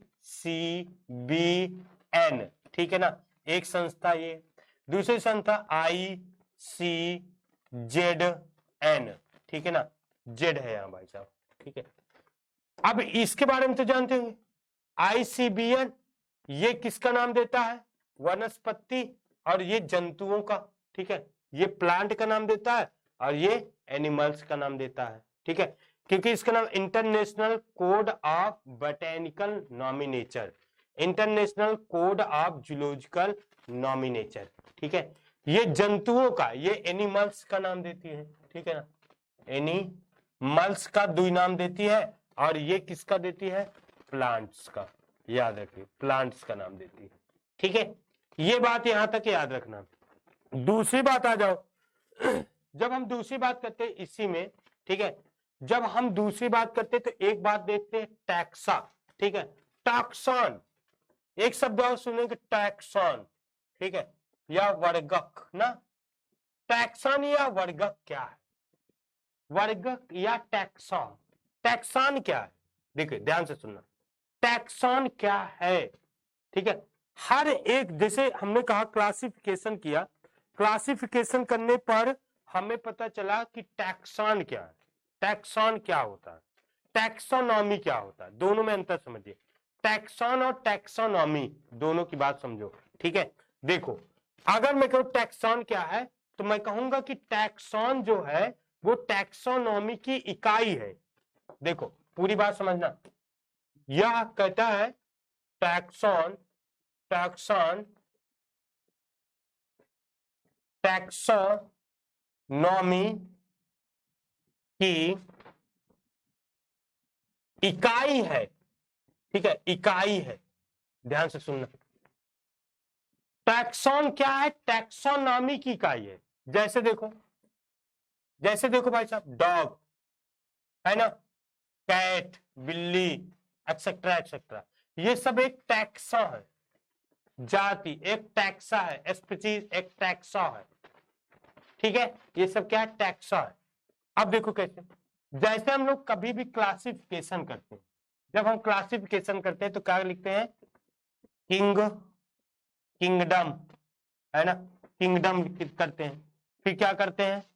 फाइलम या डिवीजन, किसमें? पौधों में डिवीजन होता है। ठीक है, फिर हम लोग क्या करते हैं? क्लास। फिर क्या करते हैं? ऑर्डर। ठीक है, फिर क्या करते हैं? फैमिली। फिर क्या करते हैं? जीनस। फिर क्या कहते हैं? स्पीशीज। ठीक है, देखो ये क्लासिफिकेशन का है। किसका है भाई? ये क्लासिफिकेशन का है। ठीक है, क्लासिफिकेशन ऐसे करते हैं, क्लासिफिकेशन हम लोग करते हैं। तो पहले हमने कहा कि अब देखो क्लासिफिकेशन ऐसे किए, तो हर एक लेबल का ये टैक्सा होता है। देखो हमने कहा ये जैसे हमने क्लासिफिकेशन किया, टैक्सा क्या है, तो हमने कहा टैक्सा एक प्रत्येक लेबल का जो क्लासिफिकेशन या टैक्सोनॉमी जो करते हैं उसकी इकाई है। जैसे देखो किंगडम एक टैक्सा है, ये टैक्सन है, ठीक है, टैक्सन। फाइलम एक टैक्सन है, ये इकाई है, ठीक है, ये सभी इकाई है। जैसे डॉग, मैन, ये सब क्या है, हर एक लेबल का टैक्सन है। अगर हम कहें कि ये पूरा पूरा जो बहुत सारे टैक्सन है, ये यहां से लेकर के यहां तक, इसकी बात करें, ये अलग टैक्स है, ये अलग टैक्स है, और ये क्या है, तो ये हो जाएगा टैक्सोनॉमी, ये हो जाएगा टैक्सोनॉमी। समझ रहे, ये क्या हो जाएगा, टैक्सोनॉमी। टैक्सोनॉमी भाई साहब मैं पहले ही बोला था कि देखो, मैंने कहा बहुत सारे संसार में जियो, इसको क्लासिफिकेशन करो। क्लासिफिकेशन जब करते तो समानता और असमानता के आधार पर उसी को क्लासिफिकेशन को तो ब्रॉड कर दिए, तो हम लोग टैक्सोनॉमी करें, ठीक है, टैक्सोनॉमी बोले, क्या बोले, टैक्सोनॉमी बोले। अब टैक्सोनॉमी हम कैसे बोले, क्योंकि भाई ये छोटे छोटे लेवल का हर एक टैक्सा का स्टडी होता है। तो टैक्सा जो होता है वो इकाई है किसका, टैक्सोनॉमी का, याद रखिएगा, ठीक है। अब इसमें देखिए कैटेगरी की बात करता है, जैसे हमने कैटेगरी और अगर टैक्सा की बात करें और कैटेगरी की बात करें तो दोनों अलग अलग है, ठीक है। जैसे डॉग है, डॉग क्या है, एक टैक्सा है, डॉग क्या है, एक टैक्सा है। अगर कैटेगरी की बात करते हैं कि किस कैटेगरी की वजह, जैसे डॉग एक स्पीसीज है, जाति है, ठीक है, डॉग एक क्या है, स्पीसीज यानी जाति है, तो जात के आगे उसकी कैटेगरी हो गई, है ना, ये ऐसे समझेंगे। जैसे मैमेलियन, मैमेलियन क्या है, टैक्सा है, ठीक है। अगर हम कैटेगरी की बात करें तो मैमेलियन क्या है, क्लास है, क्या है, क्लास है, वो कैटेगरी में है, कौन सा कैटेगरी, क्लास में। अगर पर्टिकुलर बात करें मैमेलियन क्या है, टैक्सा। तो इस तरह हम लोग यहाँ पे ये सारी बात समझेंगे, ओके। चलिए अब यहाँ पे हम लोग आते हैं अगले पॉइंट पर। तो अगला पॉइंट हमारा हो जाएगा जाति क्या है। अब देखो जैसे हमने कहा कि जब हम क्लासिफिकेशन करते हैं, यहाँ पे आ जाओ, जैसे हम क्लासिफिकेशन करते हैं तो यहाँ पे हम इनको देखते हैं कि किंगडम में बहुत देखो किंगडम में असमानता होती है, ठीक है, यहाँ पे सबसे ज्यादा समानता होती है, इसमें असमानता बहुत कम होती है, सिमिलैरिटियां बहुत कम होती है, सिमिलैरिटी बहुत कम होती है। सबसे ये नीट में क्वेश्चन पूछा जाता है कि सबसे कम सिमिलैरिटी किसमें होती है, सबसे कम सिमिलैरिटी किसमें होती है, तो किंगडम में। सबसे ज्यादा सिमिलैरिटी स्पीशीज में, जाति में होती है, ठीक है। ये पॉइंट रखना है, ये बात आपको पॉइंट रखना है। अब इसमें देखिए जैसे हमने कहा कि अगर हम आगे चले, ठीक है, अगर हम आगे चलते हैं तो यहाँ पे देखते हैं जाति, जाति क्या है, ठीक है, जाति क्या होती है। तो जाति की परिभाषा अगर हम बात करें तो कहता है कि ऐसे जीव जिनमें मौलिक समानताएं होती हैं, या ऐसे जीव जो अपने प्रोजनी को बनाए रखने में सक्षम होती है, उसे जाति कहते हैं। प्रोजनी मतलब ऐसे जीव जो रिप्रोडक्शन करते हैं, ठीक है, अपनी प्रोजनी को बढ़ाते हैं, वो जाति कहलाते हैं, क्योंकि जाति से जाति का निर्माण होता है। अगर देखो भाई साहब किसी जाति का कोई संतान ना हो तो उस जाति कैसे हो सकती है ना, वो जाति नहीं हो सकती। जैसे खच्चर की बात करते हैं, गधा और घोड़ा के रिप्रोडक्शन से जो पैदा हो खच्चर, ठीक है। तो जाति हम किसे कहते हैं कि भाई साहब जाति हम उसे कह सकते हैं जो जिनमें मौलिक समानताएं होती है, जाति को समूह बहुत सिमिलरिटियां रखते हैं। जैसे हम लोग एक जाति है तो मनुष्य सभी सिमिलर है कि नहीं है ना, मौलिक समानताएं हैं सभी में, और अपनी तरह की नई प्रोजनी को जन्म देते हैं, उसे जाति कहते हैं। बात समझ में आए ना। जैसे बंदर, तो सभी बंदर की सभी सिमिलरिटियां हैं, मौलिक समानताएं हैं। बंदर को घोड़े से कंपेयर करोगे तो वो जाति अलग हो जाएगी, है ना। तो मौलिक समानताएं मतलब कि सभी में जो मौलिक समानता है प्लस उसमें क्या होना, अपनी तरह की संतति बनाने की क्षमता होना, ठीक है, जाति कहलाती है। फिर कहते हैं जातियों का समूह। अगर वंश की बात करें तो कहता है बहुत सारे जाति का समूह, यहाँ पे लिख दें कि भाई साहब वंश क्या है, जाति का समूह है। वंश क्या है, जाति का समूह। बहुत सारी जातियों को इकट्ठा किया गया, बहुत सारी जातियों का समूह हो गया। जैसे ऐसे समझ लेंगे, जैसे हम लोग कैसे समझेंगे, ध्यान सुनना, ठीक है। जैसे हमने कहा, देखो यहाँ पर कि जैसे देखो भाई ये एक जाति, बहुत सारे जीव हैं और इसको मैंने इंडिकेट किया कि ये भाई एक जाति है जिनमें सभी मौलिक समानताएं हैं। ध्यान सुनो, ये मैंने एक समानता निकाला कि इसमें बहुत सारे लोग हैं। इसमें मैं कहा 10,000 सदस्य हैं और 10,000 सदस्य में मौलिक समानताएं हैं और ये समानता इसलिए है, इसलिए ये जाति है, ठीक है। फिर मैंने कहा कि कुछ जीव ऐसे भी हैं, कुछ जीव ऐसे भी हैं जो देखो यहाँ पर इनकी मौलिक समानता है, ये जाति है, ठीक है। परंतु देखो ये इनमें कुछ समानता और इसमें कुछ समानता मैच करती है, ठीक है ना। कुछ समानता इसमें और इसमें मैच करती है, तो कहा गया जातियों के समूह। अब एक जातियों के समूह को हम लोग वंश कह दिए, भाई साहब ये वंश हो जाएगा, ठीक है। क्योंकि जातियों में भी कुछ समानताएं दिखाई देती है। फॉर एग्जाम्पल ऐसे समझो पागल इंसानों, जैसे मनुष्य क्या है, मनुष्य क्या स्तनधारी प्राणी है ना, तो स्तनधारी प्राणी को देखोगे ना तो आपको उसी में इकट्ठा कर दोगे ना। अंडे देने वाले प्राणी को तो नहीं रखोगे ना, है ना, अंडे देने वाले प्राणी को तो नहीं रखोगे ना भाई साहब। तो ऐसे समझना है आपको, ठीक है। चलिए, तो कहते हैं जातियों का समूह। जैसे एग्जांपल में देखिए पैंथेरा, पैंथेरा लियो, यहाँ पे देखो दो शब्द दिया गया है। पैंथेरा जो है क्या नाम है, जीनस है ना बेटा। ये क्या है, वंश है, क्या है, वंश है। और देखिए ये क्या है, जाति है। ध्यान से सुनो, ध्यान से सुनो, देखिए वंश, इनका वंश सेम है। देखिए यहाँ पे शेर है, टाइगर है, लायन टाइगर, ठीक है। लायन और टाइगर दो अलग जाति है, लायन और टाइगर दो अलग जाति है, लेकिन इनके दोनों के वंश सेम है ना। इनके दोनों के वंश सेम है, इनके दोनों के वंश सेम है, वंश सेम है। देखो जाति अलग है, ये लियो है, ये टाइग्रिस है ना। बात समझ में आ रही है। तो ऐसे समझेंगे भाई साहब कि जातियों के समूह को हम लोग कहते हैं वंश, ठीक है। नेक्स्ट टर्म आते, अब देखो फैमिली क्या है। अब फैमिली को हम लोग क्या कहेंगे भैया, फैमिली क्या है, जो जीनस का समूह होता है। क्या हम कहेंगे, जीनस यानी वंश के समूह, वंश का समूह। वंश का समूह क्या है, समूह क्या है, वंश का समूह क्या होता है, फैमिली होता है, वंश का समूह। अब देखो जैसे यहाँ पे देखिए ये फैमिली है, फैमिली का नाम है, और इसमें देखिए ये क्या है, जीनस है। यानी एक ही फैमिली में कई जीनस है ना, एक ही फैमिली में कई जीनस है। तो ऐसे हम लोग आगे बढ़ते हुए समझेंगे, ठीक है। चलो अब हम लोग आते हैं सीधा सीधा यहाँ पे वर्गीकी सहायता एवं साधन। लास्ट पॉइंट पे आते हैं, वर्गीकी सहायता एवं साधन। वर्गीकी यानी हम कैसे टैक्सोनॉमी को समझने के लिए हमको क्या क्या साधन की आवश्यकता है। टैक्सोनॉमी यानी वर्गों में बांटने के लिए कौन कौन से साधन है, ठीक है ना। कैसे साधन है, कौन कौन से साधन है, इस बात को समझिए। हमें टैक्सोनॉमी करना है, हम उनके बारे में जानना चाहते हैं, पहचानना चाहते हैं, वो कैसे हैं, क्यों है, क्या करते हैं। तो हम लोग वर्गीकी सहायता एवं साधन की बात करेंगे। ये चैप्टर पूरे चैप्टर का एंडिंग पॉइंट है। पहला नंबर हार्बेरियम, एक एक बार बता, हार्बेरियम है, वनस्पति उद्यान है, संग्रहालय है, प्राणी उद्यान या प्राणी चिड़ियाघर या कुंजी है। ये सभी बातों को आपको डिटेल से समझना होगा।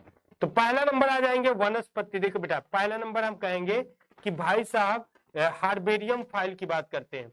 तो हार्बेरियम की अगर हम बात करें, ध्यान से सुनना बेटा, हार्बेरियम की बात करें तो हार्बेरियम क्या होता है और उसको हम लोग कैसे संरक्षित करते हैं, ये सारी पॉइंट हम लोग यहाँ पे समझने वाले हैं, ठीक है।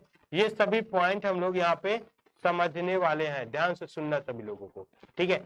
अब देखो यहाँ पे आ जाओ, कहा जाता है कि किसी भी हार्बेरियम फाइल कैसे बनती है, तो किसी भी, देखो हार्बेरियम फाइल के लिए एक कोई घर होता है, एक कोई स्थान होता है, ठीक है।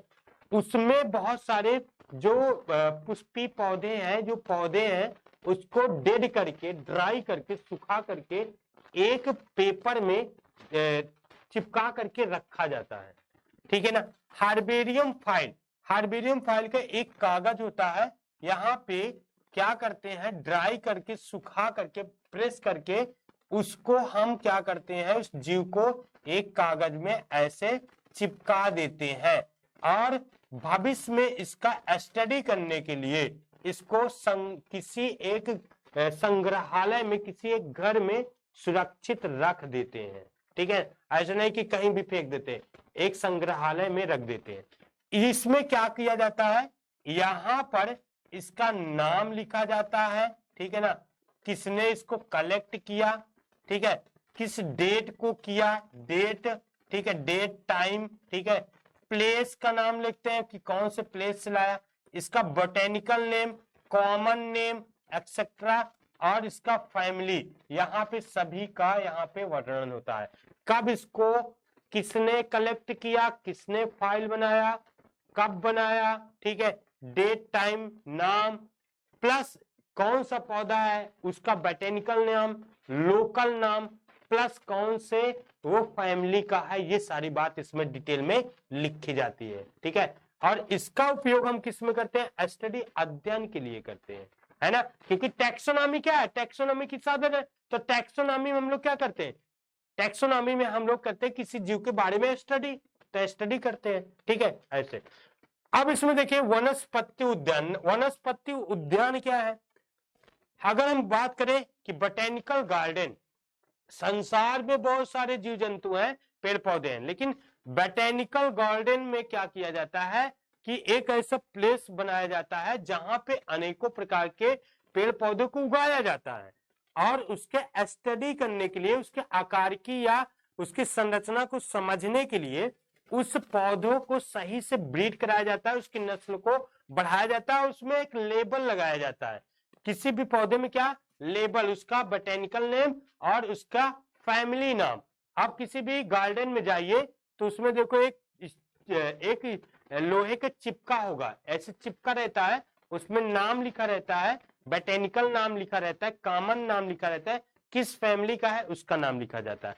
तो ये संरक्षण का नियम है, ठीक है, इसको स्टडी करने के लिए किया जाता है। अगर हम बात करें कि सबसे प्रसिद्ध जो है बोटेनिकल गार्डन कहाँ पे, इंग्लैंड पे क्यू है ना, क्यू इंग्लैंड का क्यू है। फिर Indian botanical garden Howrah Bharat में है, national botanical garden research of institute Bharat में। ये क्वेश्चन नीट में पूछा जाता है बेटा, ये नीट वाला क्वेश्चन है, इसको याद रखना है नीट वाले बच्चे। क्या प्रसिद्ध बोटेनिकल गार्डन क्यू कहाँ पे है, इंग्लैंड पे है। Indian botanical garden Howrah Bharat में है, ठीक है। National botanical research institute Lucknow में है, याद रखना। अगला पॉइंट है संग्रहालय, म्यूजियम। म्यूजियम में क्या रखा जाता है, म्यूजियम में देखिए सभी ये साधन है टैक्सोनॉमी का। म्यूजियम में क्या रखा जाता है भैया, उसमें बहुत सारे सड़े गड़े, जो बहुत सारे सांचा, जो उनका पुरातात्विक विभाग से मिला हुआ या डेड हुआ जीवों का कंकाल वगैरह सब म्यूजियम में रखा जाता है, उसका स्टडी या पढ़ने के लिए या समझने के लिए, ठीक है। ये भी टैक्सोनॉमी का एक साधन है, क्योंकि जब हम डेवलपमेंट प्रोसेस की बात करते हैं, विकासी प्रक्रम की बात करते हैं, तो हम संग्रहालय या म्यूजियम का उपयोग करते हैं। हमने कहा कि कोई जीव हम लोग कहाँ से पैदा हो गए, कहाँ से टपक पड़े भाई साहब, तो हम कहेंगे कि हमारे विकासी प्रक्रम क्या है, तो ये हमें कहाँ पे जाना पड़ेगा, संग्रहालय पे, कि देखो पहले मनुष्य का कपाल इतना बड़ा हुआ करता था, उसके छाती का जो हड्डियां हैं वो ऐसे झोल झाल हुआ करती थी, पहले ऐसे मनुष्य चलता था, अब ऐसे तन तन के चलता है, तो वो मतलब ये इसका स्टर्नम हड्डी है वो दबती चली जाती है ना, ऐसे जो कटघरा बन रहा है। तो एक विकासी प्रक्रम हम लोग इसमें समझते हैं। तो इसमें क्या करते हैं कि हम लोग ये क्या एक म्यूजियम बनाते हैं और उसमें बहुत सारे जो घोल होता है लिक्विड का, उसी में बहुत सारे प्राणियों को डिब्बे में या पिन में या मधुमक्खियां एक्सेट्रा एक्सेट्रा। ये स्कूल कॉलेजों में आप जाइए लैब में तो आपको दिखाई देगा कि ये देखो भैया ये छिपकली है, ये है, ये कौन से स्पेसिमेन है, एक बार एक्सेट्रा एक्सेट्रा बहुत सारे प्राणी कीटों को रखा जाता है। प्राणी उद्यान क्या है, चिड़ियाघर। इस चिड़ियाघर की बात करें तो नहीं है, भैया ये एक्सेटिव वाला प्रॉब्लम है। एक्सेटिव कैसे होता है? संरक्षण, कंजर्वेशन की बात करता है। क्योंकि देखिए अगर हम चिड़ियाघर की बात करते हैं तो बहुत सारे जो जंतु हैं वो विलुप्ति के कारण होते हैं, और जिनकी संख्या कम है या संकटग्रस्त जातियां हैं, उसके लिए हम लोग प्राणी उद्यान बनाते हैं, और उसको उनके प्राकृतिक वास स्थान से लेकर के नेचुरलिटी वास स्थान पर, जो हम लोग प्राकृतिक वास स्थान से लेकर के, नेचुरलिटी बोल दिया, लेकिन जो हमारे द्वारा बनाया गया, कृत्रिम के द्वारा बनाया गया, अलग अलग शहरों में चिड़ियाघर बहुत सारे हैं, उसमें जाइए तो उनको क्या कहते हैं, घेरा बनाया जाता है और उनको वहीं पे छोड़ दिया जाता है। पहले क्या हुआ, पिंजड़ों में बंद करते थे, लेकिन पिंजड़ों में नहीं बंद करते, उनके ऐसा लगता है कि वो प्राकृतिक वास स्थान पर है, लेकिन वो एक्सिटिव ही होते हैं, इन सीटू नहीं होते हैं। ठीक है, तो ये सारी कहानी यहाँ पे समझ में आनी चाहिए। तो यहाँ पे हम चैप्टर की एंड करते हैं, चैप्टर हुआ समाप्त। अब आपको सारे क्वेश्चन एनसीईआरटी के करना होगा, और सभी क्वेश्चन को कर लीजिएगा बेहतरीन तरीके से। और ये चैप्टर की शुरुआत आपको जरूर आनी चाहिए, पूरे चैप्टर की शुरुआत है, और चैप्टर की शुरुआत में भाई साहब सभी बच्चों को क्वेश्चन आना चाहिए। देखो क्वेश्चन क्या पूछा है, जीवों को वर्गीकृत क्यों किया जाता है, जीवों को क्यों बांटा जाता है, अलग अलग समूह में क्यों बांटा जाता है। तो मैंने बताया था कि भाई अगर हम जब किसी जीव को समूह में अलग अलग बांटेंगे तभी उसके बारे में स्टडी कर सकते हैं, अध्ययन कर सकते हैं कि हमारे लिए क्या लाभदायक है, क्या हानिकारक है। तो ऐसे बहुत सारे क्वेश्चन है जो आपको सिर्फ करना होगा। तब तक अपना ख्याल रखिए, टाटा बाय बाय। और जो भी क्वेश्चन आपको नहीं समझ में आएगा वो कमेंट बॉक्स में कमेंट करके तुरंत बता दीजिएगा। जब मैं दूसरे क्लास में आऊंगा तो आपको पहले ही वो क्वेश्चन क्लियर करूंगा, फिर आगे दूसरी क्लास में आऊंगा। ठीक है, तब तक के लिए सभी को गॉड ब्लेस यू। हंसते रहो, पढ़ते रहो और मुस्कुराते रहो।